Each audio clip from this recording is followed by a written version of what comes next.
Looking for the best business analytics courses on Coursera? In this video, I'll rank the top 3 programs based on course quality, learner ratings, industry recognition, career value, and employer credibility. Before we get started, check the link in the description. It gives you access to the current Coursera Plus discount. Taking the number 3 spot is the IBM Business Analyst Professional Certificate.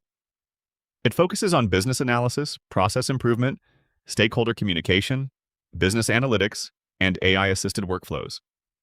The IBM credential is also well recognized by employers. My number 2 pick is the Google Data Analytics Professional Certificate.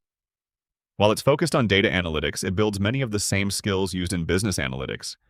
You'll learn SQL, Spreadsheets, Tableau, Python, and data storytelling, making it an excellent career-focused option. My number 1 recommendation is the Business Analytics Specialization from the University of Pennsylvania's Wharton School. It's one of the most respected business analytics programs on Coursera.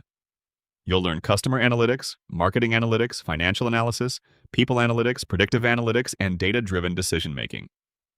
The Wharton reputation makes this one of the strongest credentials you can earn in business analytics.